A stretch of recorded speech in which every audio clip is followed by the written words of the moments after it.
Well, good afternoon, everybody. We're going to start the webinar now. So thanks for joining us this afternoon. So my name is Peter McClatchy. I'm an external assessor from Open Colleges.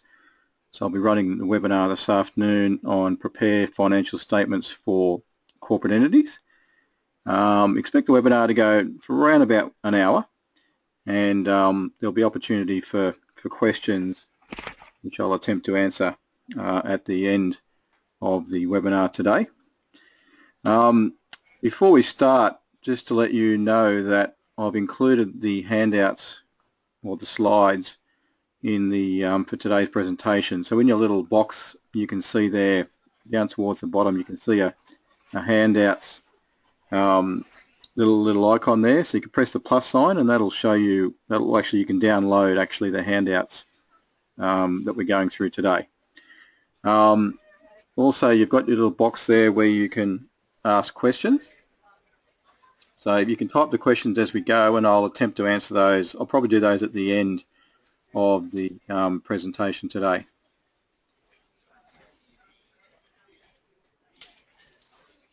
So we'll get started in a minute. I'm just checking the sound here is okay.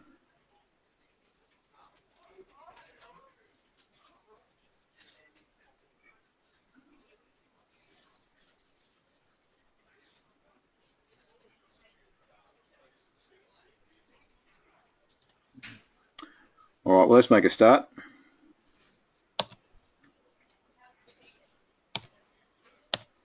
So what we're going to be going through today is looking at reporting entities and general purpose financial reports. We're going to be looking at directors' reports, disclosures, business combinations and consolidations, and also running through some of the issues and common things that are coming up with the assessment. So firstly, we're going to look at the concept of a reporting entity, which is an important concept to understand when we're looking at corporate entity reports.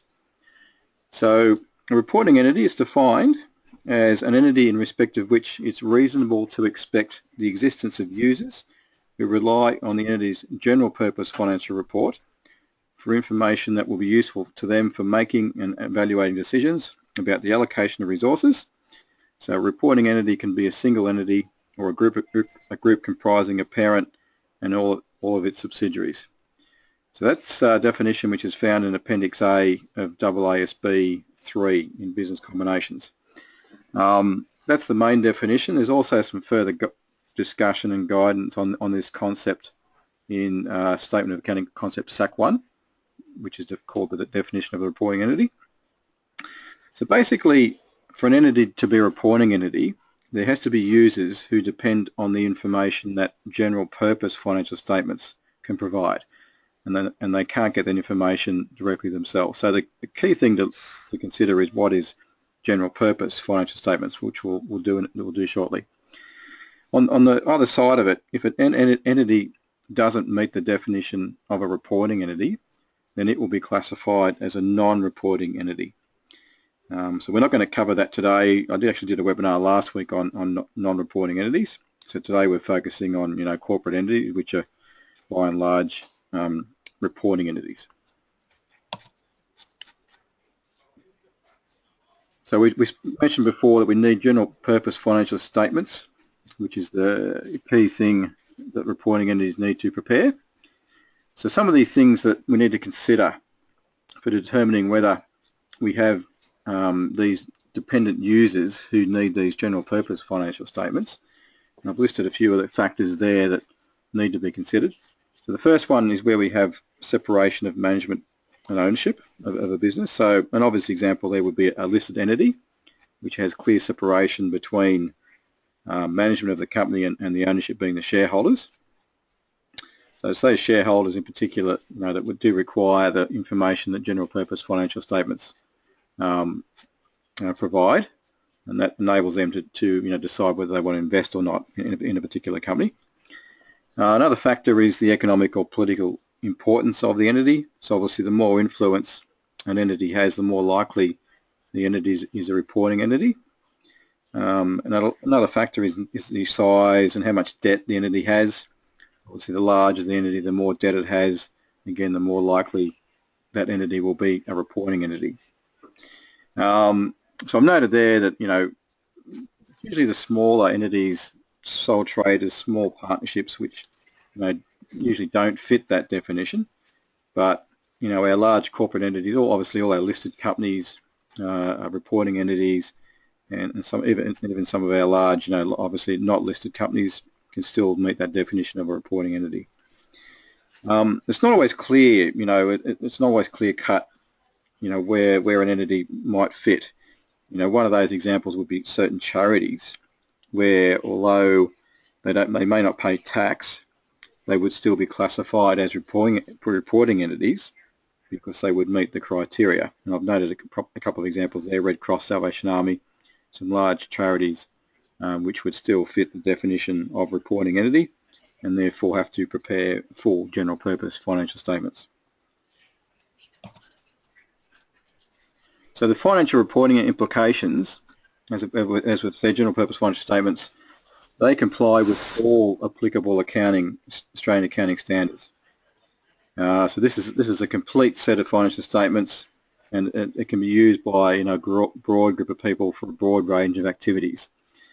So companies prepare these financial statements to communicate their performance to people outside of the organisation, and these are very comprehensive documents that go into the hundreds of pages, providing a lot of information about the company, both performance and also how it's managed, its corporate governance. A whole range of things need to be disclosed in the financial statements. On the other hand, a non-reporting entity can prepare what's called special purpose financial statements. So the strict definition of special purpose financial statements, they only need to apply the 6 accounting standards that I've noted there to the extent that they're relevant. However, looking at the first 2 standards, presentation of financial statements and statement of cash flows, they still require, your balance sheet, your income statement, your cash flow, your notes to your accounts, all those sort of standard things that, financial statements show, still need to be done for special purpose financial statements. However, the full suite of accounting standards, there's a lot of accounting standards these days.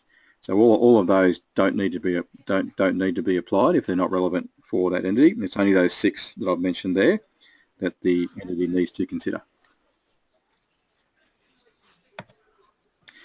I've provided a link on that slide there it's a link through to one of the large accounting firms who they all do it. They provide some templates which show you examples of both general purpose and special purpose financial statements. So you can go through that link and just have a look at the various types of reports that can be prepared. As I said, this webinar is focusing on general purpose financial statements, which you can see in that link. And as I said, if you go through those, they can run into the hundreds of pages, very comprehensive documents that are required for reporting entities in today's environment.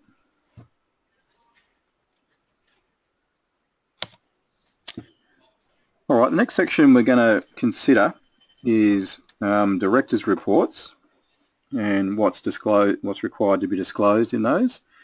So the Corporations Act 2001 sets out the statutory requirements for financial reporting. It gives us sort of the legal framework for companies, providing direction for companies and their financial reporting.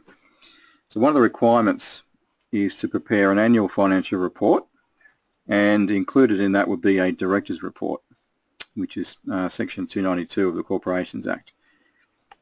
So I've listed there the financial report and the director's report must be prepared each financial year, and there's four broad definitions of entities that have to prepare both those, being a disclosing entity, which are like our listed entities. We've got public companies, large proprietary companies, and registered schemes. So all those types of entities are defined further in the Corporations Act if you wanted to look at exactly what each of those mean. But I guess, one of the key ones would be your disclosing entities, which is your listed entities, which is sort of, I guess, one of the ones that we're sort of more familiar with when we're looking at general purpose financial reports.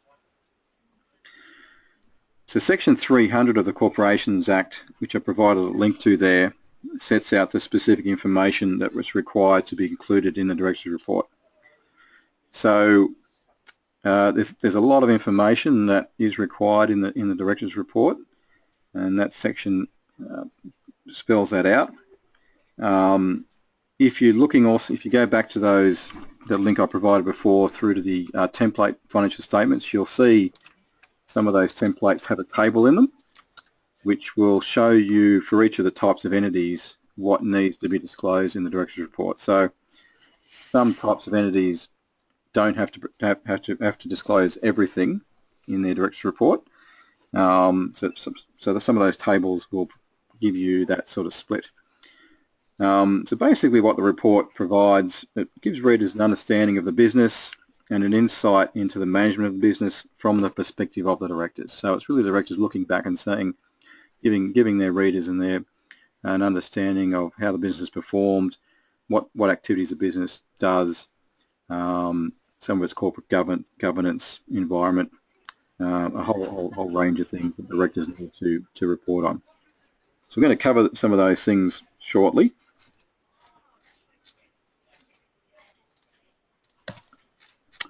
So what I've gone through list here today is just some of the key requirements for a director's report. I haven't gone through all of them.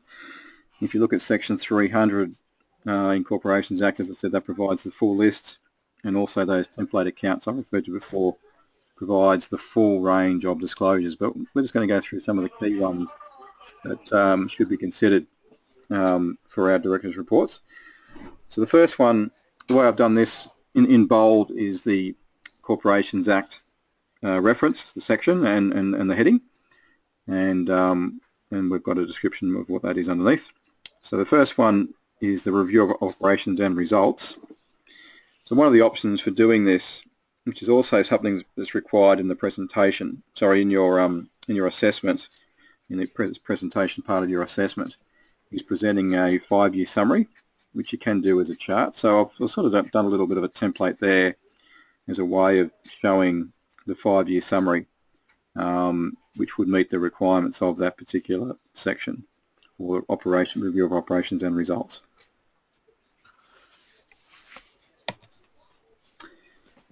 Two further sections there, 2299 1B and C looks at principal activities and any significant changes in their nature. So I've provided an example of the type of disclosure that you would see companies make to cover those sections. So I won't read it out, but you've got that information there where it looks at the principal activities and also any changes since the previous director's report was done. So that's one example of how you can show those principal activities. Another disclosure, 2991D, is any events that have happened after the end of the financial year. So this is after the end of the financial year, but before the directors sign their report. So those things still need to be disclosed to readers. So this is where one of the places where the financial statements will show those types of events. So again, I provided an example there of, this is just one example of an event that may happen after the end of the financial year, which is material enough to still be disclosed in the director's report. So it's only those things that arise before the director's report signed.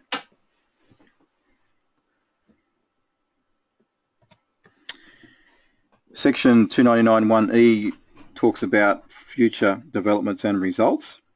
So again, this is the directors looking into the future to give their readers an idea of where the company is heading and if they're going to be changing any significant developments in the future. Probably normally looking in the next 12 months when they're doing that. That needs to be disclosed.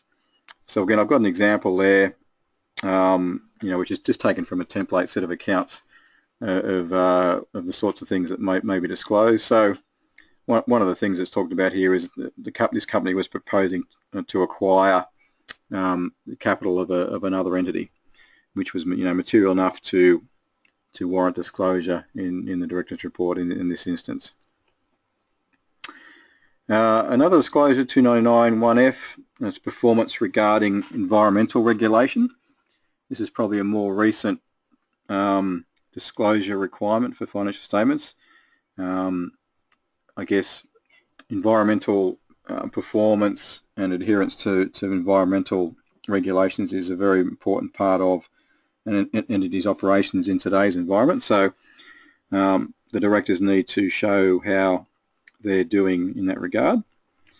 So again, I've got some example wording there for covering off on environmental regulations.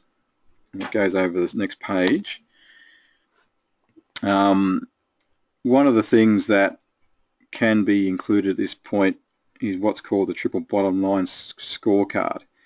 Now, I think for your assessment, that information is provided in some of the supporting attachments to the assessment for ETG, the company that you're doing your assessment on. So that can be considered as one of the disclosures that you can look at for your assessment as well. I've noted a couple of other sections there, 299A1, information on the operations, financial position and business strategies. I don't have an example on that one. Dividends paid. If the company's paid any dividends during the year, the details of those have to be provided, and I'll provide an example of how that's disclosed there. So the other ones I've noted here, just some of the other more important disclosures for the director's report. I haven't provided examples for these ones, but if you do want to get some more examples yourself, if you go back to that previous link I provided to those template financial statements, you'll be able to see how each of these items in the director's report are disclosed in those template accounts. We'll show those. I'm going to come on at the end of this talk today just to sort of tie this back to the assessment. It is one of the key parts of your assessment, so we'll cover that at the end, how you can cover this off in your assessment. So just to summarise, what we've just listed there is just some of the more important, I guess, key things that need to be disclosed in the director's report. All right, we're going to move on to business combinations and consolidations now. Again, this is your assessment has one of the key components of your assessment is looking at consolidations and business combinations. So we're going to cover some of the key concepts of that today. So what are consolidated financial statements firstly? So basically they combine the financial statements of separate legal entities, which and the way that works, you've usually got a parent company which controls other entities or other companies, and that all those companies combined their reporting into one set of financial statements for the entire group. So each of the entities will prepare their own separate financial statements, but the consolidated financial statements basically brings all those operations into one set of financial statements for the entire group. So AASB 10 is a key accounting standard which addresses consolidation and consolidated financial statements. It's a fairly recent standard. It was adopted from 1 January 2013, and one of the key things that this standard has done is to provide a revised definition of control. So if we look at when we need to prepare consolidated financial statements, the key thing that needs to be considered is whether there is control or not by one entity over another entity. So AASB 10 has that definition of control. And one of the things that it has done, basically the definition, it's going to require more judgment for control, particularly where the ownership percentage is 50% or less. So under the old definition, if an entity owned less than 50% of the share capital of an entity, then usually that would indicate that control did not exist. So that could still be the case. However, of course the definition is broader. You don't just look at the percentage ownership. So if the percentage ownership is 50% or less, there may still exist control if other requirements of the definition are met. So basically it's a more stringent definition under the new accounting standard, AASB 10. So the next point there, it covers what must be in place, which elements must be in place for there to be deemed to be control of an investee. So the first one is power over the investee, which is described as having existing rights that give the current ability to direct the activities of the investee that significantly affect the investee's returns. So I guess a good example of existing rights is, where you own a certain percentage of the capital.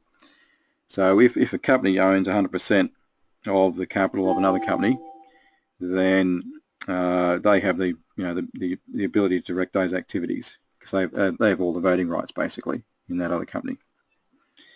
So the other parts that need to be considered include exposure or rights to variable returns from its involvement. So that's looking at how involved the entity is in the management of another entity. So you might have control in other ways. It might be through decisions of management, decisions of the board, where the company has a lot of control over the other entity that way. The last one, ability to exert power over the investee to affect the amount of the investor's return. So probably a similar thing there to the previous one, but I guess what that is showing, it's not just a numbers game in terms of determining control. These definitions are quite broad and need to be considered on a case-by-case basis as to whether control exists.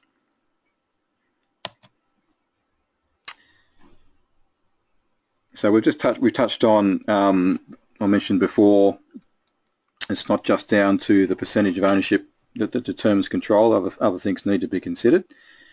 However, having said that, I think most of the exercises you do as part of this unit, include 100% ownership. I think a lot of the cases. So in those particular instances, there is definitely control where you've got 100% ownership of the shares of the other entity.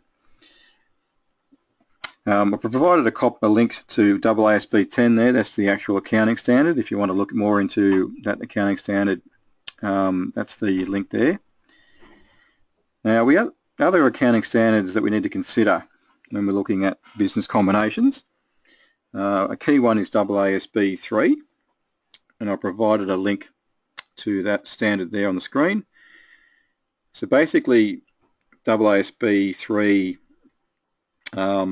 helps us work out, once we've got control and we need to consolidate, it helps us understand how we go about doing that. More provides a methodology for how to go about doing that. So basically, I've listed there some of the things that we need to think about. So basically, the business combination, we account for it using the acquisition method, and that has a number of requirements. So we need the acquirer, which is the entity basically purchasing or acquiring the other entity. We need to determine the acquisition date, which is when the acquirer obtains control. We need to recognise the assets, the identifiable assets, which includes intangible assets acquired, and also the liabilities that we've taken on, and these are measured at fair value at the acquisition date. And the standard also requires that we recognise and measure goodwill that may arise from the purchase.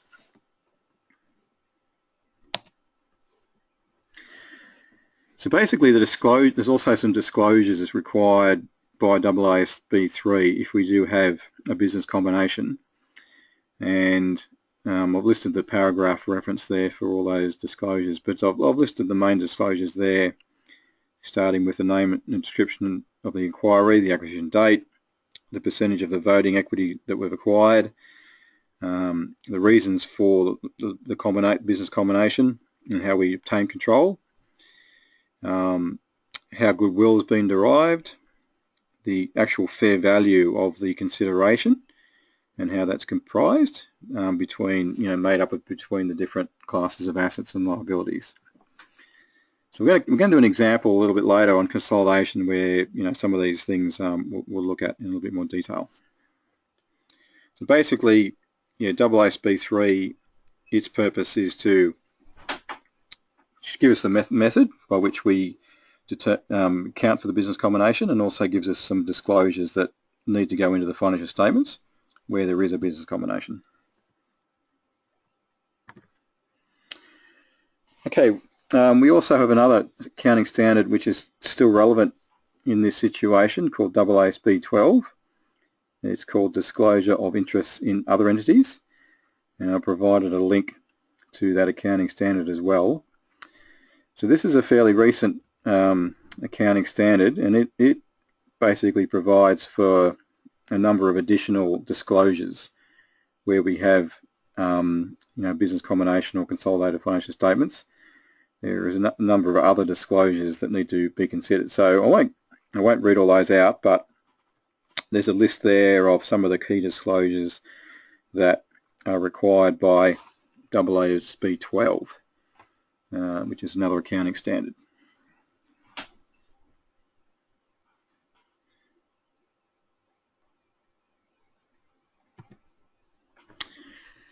So I just tried to provide a little example here of how all this sort of comes together. There's a lot of, as we can see, there's a lot of regulations, standards that oversee, business combinations and consolidation. So just looking at it very simply, if we've got Company A obtains control over the business operations of Company B, and they do that by purchasing all of its issued capital. So they purchase 100% of the issued capital. So in that case, Company B would become a subsidiary of Company A, and Company A owns all the issued capital. So that would meet the definition of control, which is AASB 10. So that's the first thing we need to work out firstly, is their control. So AASB 10 tells us how to do that. So in this case, we have control. So the assets and liabilities of Company B, so they continue to record those in its own accounting records. So Company B still needs its own records. It doesn't, if you like, stop doing its own records. It still needs to produce its own accounting records. However, as Company A controls Company B, Company A will integrate the operations of its operations and also the operations of Company B using the acquisition method per AASB 3, and that will result in one single reporting entity, which is the consolidated entity, which becomes one entity, if you like. So the purpose of those consolidated financial statements will be to comply with the requirements of AASB 10, disclosures in AASB 3, and also disclosures in AASB 12, and all that information will be presented as one single economic entity. So for I've provided a link there to a set of consolidated financial statements. It's the same suite of templates per the previous slide that we had earlier, but this one directs you straight to the consolidated financial statement. So you'll see in there how comprehensive those financial statements are. But to summarise, what we're basically doing is combining the accounting records for the different entities in the group into one set of financial statements. And the purpose of those financial statements is to basically provide a summation of the combined results for the entities. However, we need to eliminate and to take out any intercompany or any intercompany sales or transactions or activities that happen within the group. So these financial statements are only showing effectively its transactions that happen outside of the group. And we're going to do an exercise shortly to show how we go about doing those eliminations of any intercompany or intergroup transactions. All right, so here's the example we're going to go through to apply, if you like, the consolidation methodology for preparing consolidated financial statements. So I'm not going to read all that information there, but basically we've got a company has acquired all the issued capital, or RENA has acquired all the issued capital of Lady on 1st of July for $940,000, and at that date the shareholders' equity of Lady was noted as follows: share capital of $800,000, retained earnings of $100,000, and we're provided with some other facts about goodwill, and also some other information on transactions that have happened during the year. And basically these transactions are what has occurred between the two entities. So as I said before, the purpose of the consolidation is to eliminate these intercompany transactions. So the financial statements of the consolidated group are only those transactions that are occurring with entities outside, or groups of entities outside our group.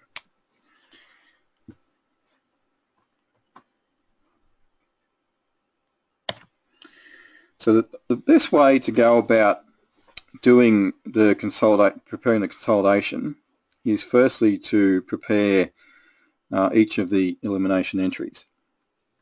We're going to come on to the actual consolidation table and chart in a minute, but the first thing we need to do is to eliminate and create our accounting entries to eliminate these transactions. So I'll just go through these. I won't go through every one of them, but let's go through a few just so you get the idea and the principle of what we're trying to do here. So the key entry that needs to be considered is the actual initial purchase, and we need to identify any goodwill on the purchase.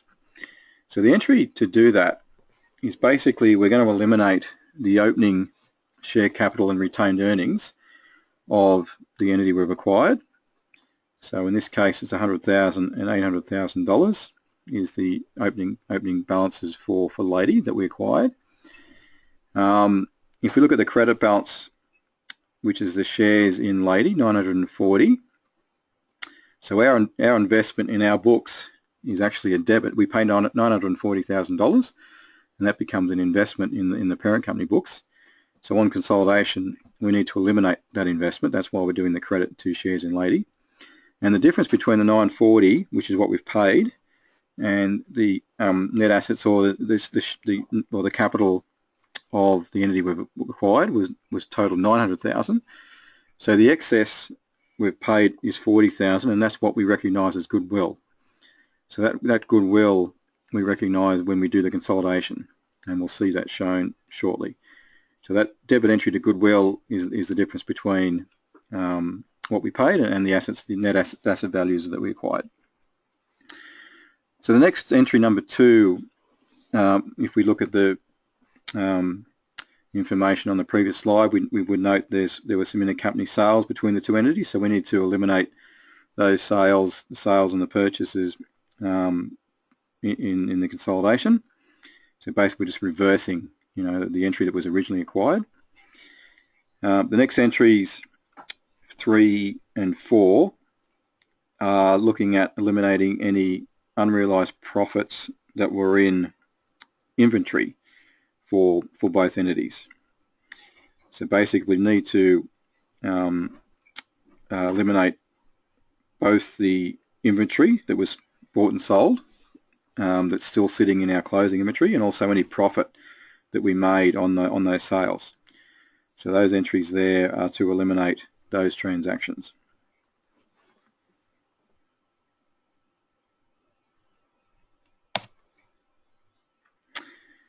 Entry number 5, there was some administration services performed between the entities. So again, this entry is just purely reversing the recognition of any of the expense that was paid by the entity paying the expense, and then the admin fees received by the entity performing those services is reversed. So that entry there, debit fees received credit admin expenses is purely reversing the original entry.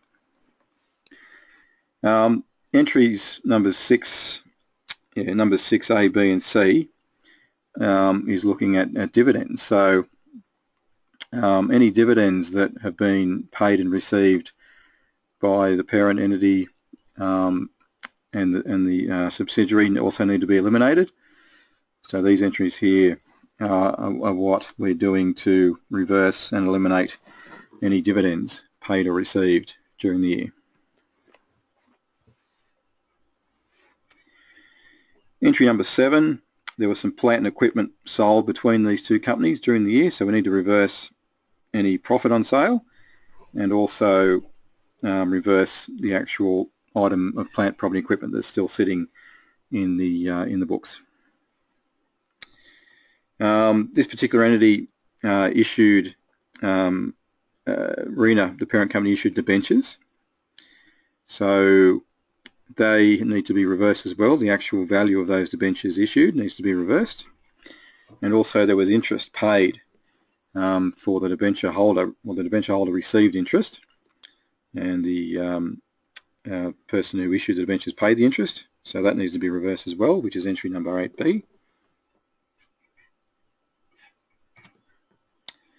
And the last entry, 9, is in the information on the first screen.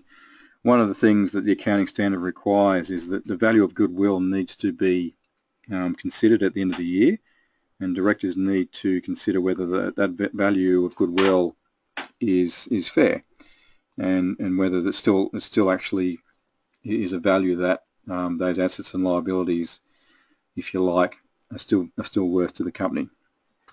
So we're told in the information that the word used to write down goodwill is the word impairment. So goodwill has been impaired for both year ends 2013 and 2014, and those amounts, $4,000 and $16,000, are what the directors determined is the amount by which goodwill should be written down by, so that it reflects the true value of the company and goodwill to the company. So the entry is basically there is to we credit on which is the goodwill we recognise in consolidation originally in entry number 1. At the end of the year, we're writing down the value of that goodwill in our consolidation accounts.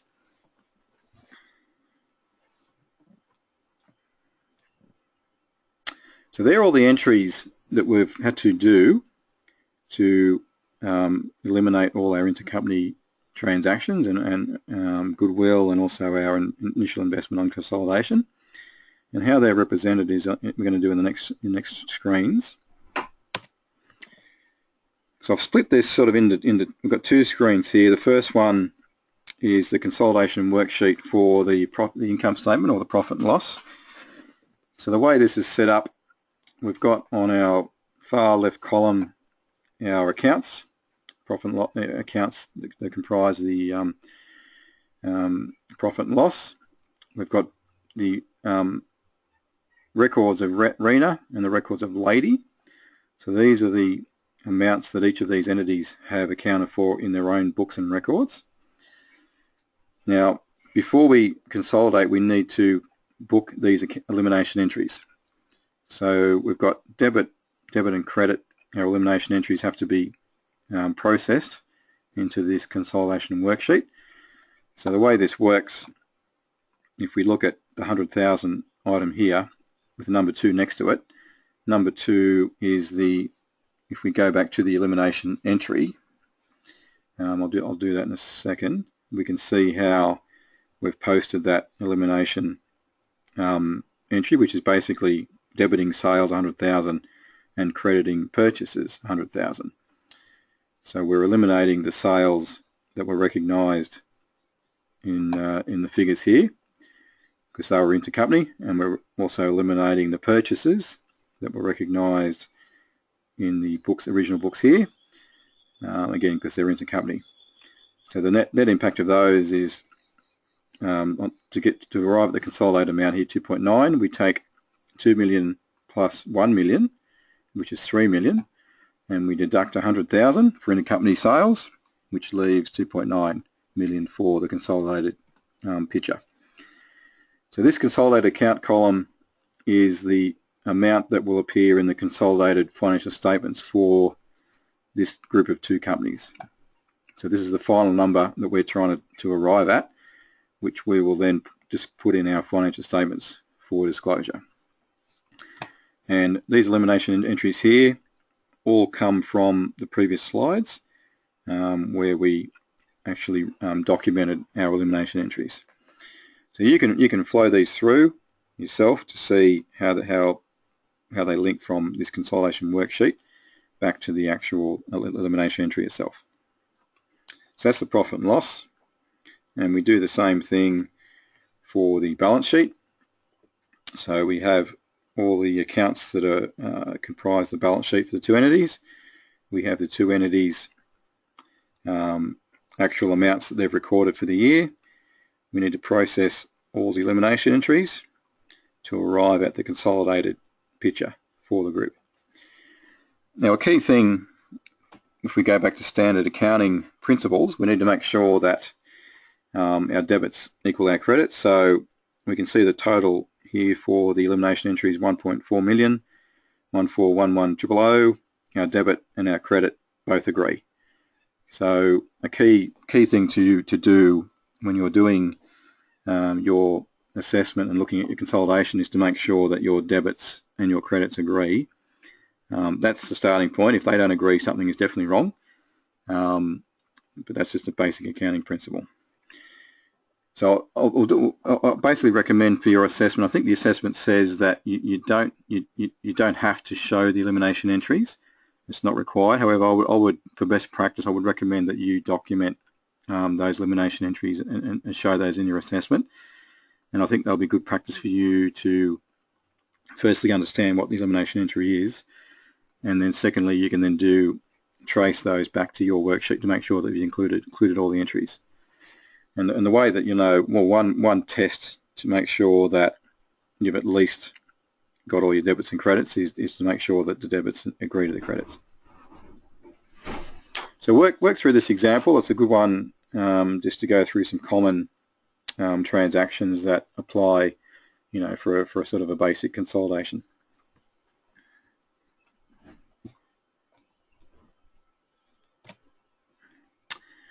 All right, so I'm just going to move on to the assessment now, and just to go through some of the common things that are coming up with the assessment, some of the questions that seem to arise more commonly.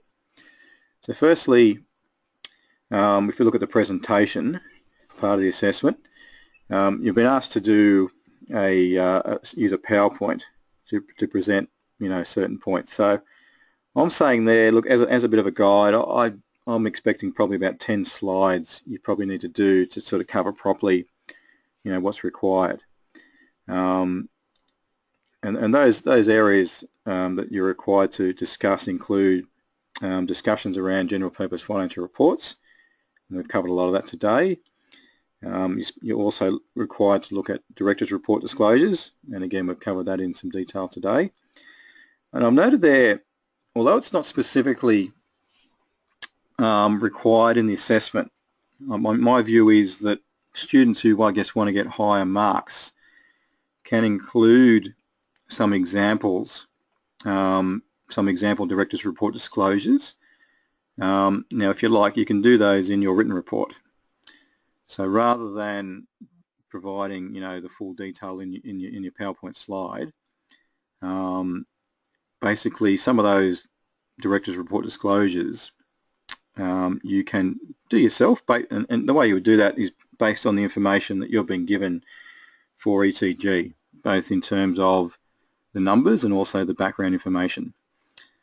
You won't be able to do all the disclosures that I noted in those previous slides, but particularly some of the ones where I gave examples, I think there's enough information you've been provided where you can start yourself to document some of those disclosures in the director's report for ETG. So basically I'm saying there that to do that you can show those in your written report. As I said, not specifically specified to do that, but it's something that I think if you want to get higher marks, that's something I would look favourably on, those students that did that. So my numbering's out here, but the third area to consider in the presentation is around consolidated financial statements, and we've talked about that today. And also up front in the instructions is you're supposed to show the chart representing the 5-year performance. And in the previous slide I gave you a bit of a table or a chart there that you could use to do that. So that's what the key things the presentation is meant to cover. Another thing just to make sure you do when you do your audio presentation and your participants ask you questions, make sure that you also document your written responses to those questions. And Appendix A, there's space there to write your answers. So you're the one who answers those questions. So you'll verbally answer them and record that, but also write your answers in Appendix A, and also include that written responses as part of your assessment documentation. You need to make sure you save your presentation as an audio file, and I've given you a link there. For some people might have trouble doing that, so that link there you can use to record your presentation as an audio file. So hopefully that'll help you.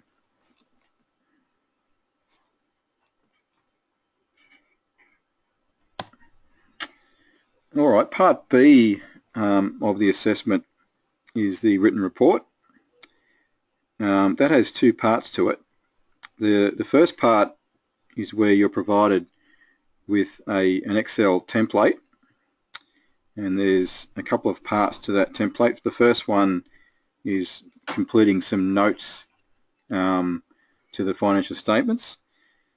So basically to complete those notes you'll need to use the accounting data file and also Appendix C, which has some additional information on ETG.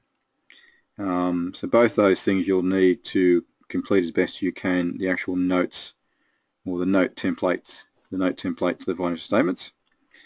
The other part of the template is a consolidation worksheet, very similar to the consolidation worksheet we went through previously in this presentation today. So you're to complete that worksheet for ETG. And as I said before, I think it's also good practice if you also document in the third tab in that worksheet the actual elimination entries. So use the methodology that I've done here, number them, and then reference that numbering back to your worksheet. And that'll help you, I think, it's good practice going forward for when you may need to do consolidations in practice yourself.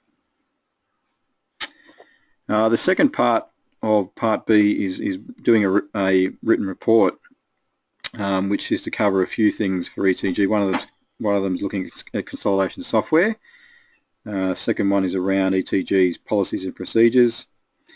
And the third thing I've noted there, just following on from what I said before, although it's not specifically detailed in the assessment question, I'm saying to students, if they get better marks, if they come up with some example director's report disclosures, you can put those in this part of the written report.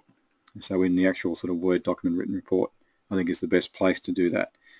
When you're doing the written report, also use the format that page 32 of the ETG employee guidance materials talks about. So basically it needs to have a title page, we've got an executive summary, table of contents, introduction, we'll have the body of the report itself, there may be recommendations, an overall conclusion. If we've used references, they go at the back, and any other appendices that you might do. So make sure that your report follows that format, to make sure you maximise the marks that you can get for the report. All right, so I've covered everything that I wanted to today. We have covered quite a bit of information today on those various topics. So feel free in the next few minutes to type in any questions that you may have. So again, if you go to your little icon box, press on the plus sign under the questions and you can type your question in. I'll see that and I'll do my best to answer them.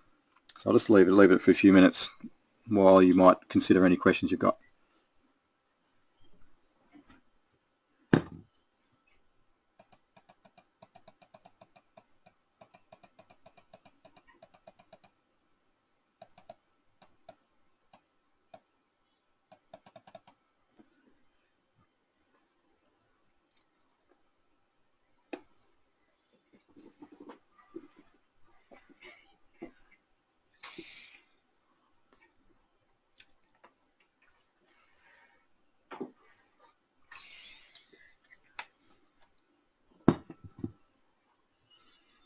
Okay, so far I haven't got any questions, so I'll wait another minute or two. But yeah, feel free to type any questions in the questions box there.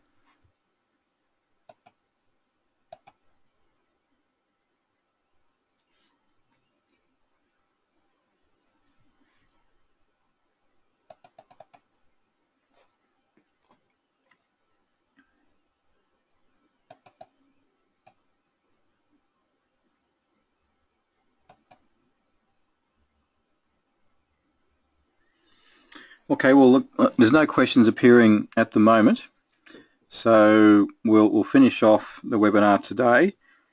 Just for your information, by registering for the webinar in the next day or two, you'll also receive a link to a recording of today's webinar and also another set, a set of the slides that I've used. So you should also get that in the next couple of days. So if you want to go back and go over anything that I've in terms of today's webinar, you can do it that way as well. If you have any other questions that you might think of, you can email me through OpenSpace. If there's any other questions you think of from today's webinar, I'll be happy to look at those through OpenSpace. So thank you for your time today, and good luck with your assessment and the rest of your unit. Thank you.